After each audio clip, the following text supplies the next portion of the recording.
First and foremost, just tell us what happened last night. Where was it? When did you get called? When did you realize it was as big as it was?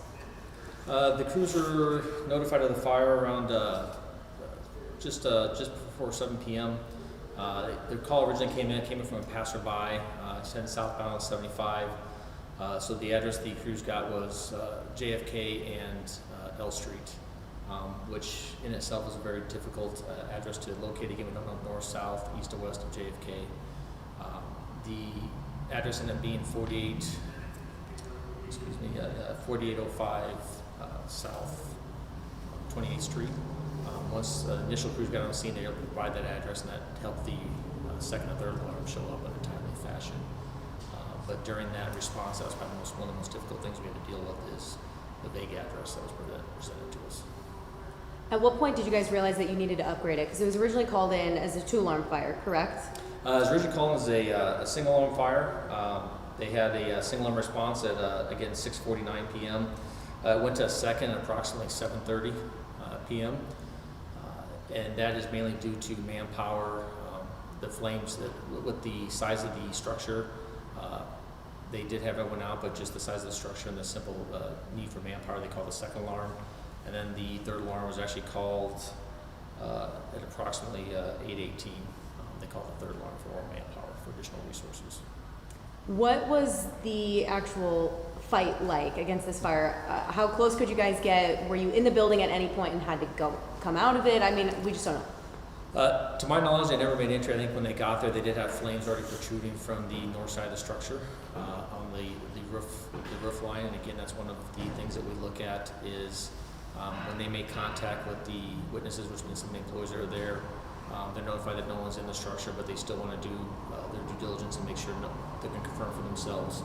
Once the confirmation is made that at that point there's no one in the structure in danger, we look at instant stabilization or property conservation. So they went ahead and started setting up aerial trucks with defensive operations.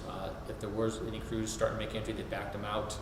Another difficulty of that situation is with the JFK.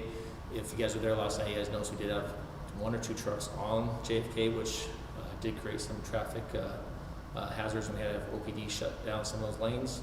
And then we had also trucks down below, so we were trying to throw water in that structure from a couple different areas where it was very hard to get close enough to that fire, especially with the amount of fire and smoke we had there. And smoke is probably one of the biggest deterrents for us because we never know, just like the public does, we don't know exactly what we're dealing with there. So. How many crews total? I know we walked through it a little bit last night, but tell us again, how many trucks, how many engines? And I believe last night we had approximately, I think we had 5 trucks on scene, 7 engine companies, 3 medic units. We had 4 battalion chiefs. We had 4 chief officers on scene also, as well as 2 rescue trucks. Our bottle truck that fills our bottles, and then 2 FIU personnel that showed up on the scene. Approximately 70 personnel, 68 to 70 personnel total. So.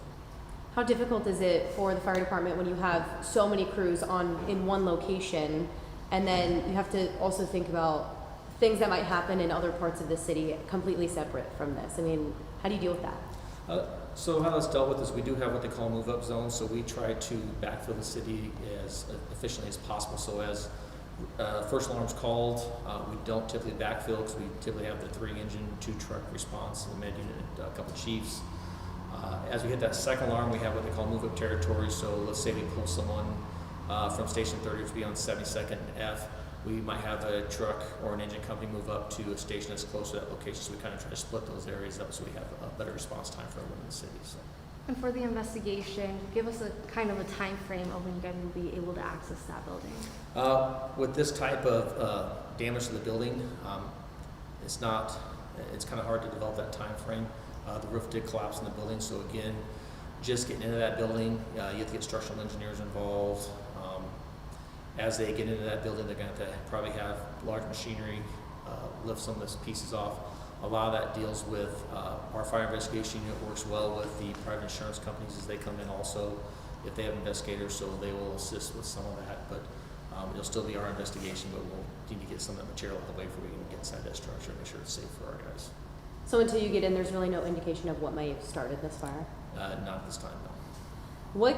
There were some comparisons made to Knox Creek. Obviously, in your email, you said not really comparable, but it was reminded of Knox Creek because it's an industrial area, really hard to get to, huge flames. If the public is worried, like they were during Knox Creek, what can you tell them to kind of ease their minds? Our first and foremost, when we deal with emergency situation, again, we have a policy. We do life safety first. It's the stabilization and property conservation. So to ease their minds, we're looking at their life safety during the fire, after the fire event. If we're made aware of any situation that would be hazardous to health, we'll make sure we get that out to the media to present to them. At this time, after speaking to the employees on scene, there's everyday substances that would be used in it was a warehouse facility for refurbishing grocery carts. They had some gasoline on site, and there were a couple 5-gallon cans to be seen in their garage, and then propane, and the propane was with the forklifts, so the bottles for the propane forklifts to use. So there wasn't nothing, we didn't have any indication that anything that he has stuff on at this time.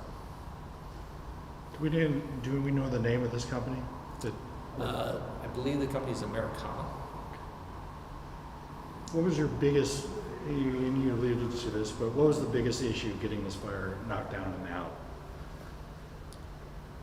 Probably just getting water on the fire, again, with the location of it underneath the bridge. We don't have access to all 4 sides, so we have to play water or throw water from on top of the JFK bridge.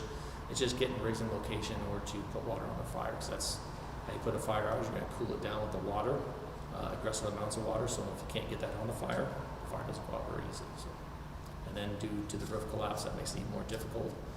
That's why right now we're on fire watch, and we do have crews down there at least for the next day or two, check for hot spots, make sure something doesn't flare up. You can go from there. And typically when it flares up, get the public, hey, there's smoke in this area, so we're just trying to alleviate some of that also and make sure there's nothing there that's going to start a fire again. What time was it when you actually got it, completely knocked down to the point where all you're doing is checking for hot spots? Check it. It went under control. It took about just over 3.5 hours, I believe, if my calculations are correct. And I think it went under control at approximately 10:30. I have that written down. Fire went under control at 10:34, so about 3.5 hours. What are we missing? Anything? Were there any injuries? No injury reported at this time. I think that's everything. Anything else you want to add that we didn't?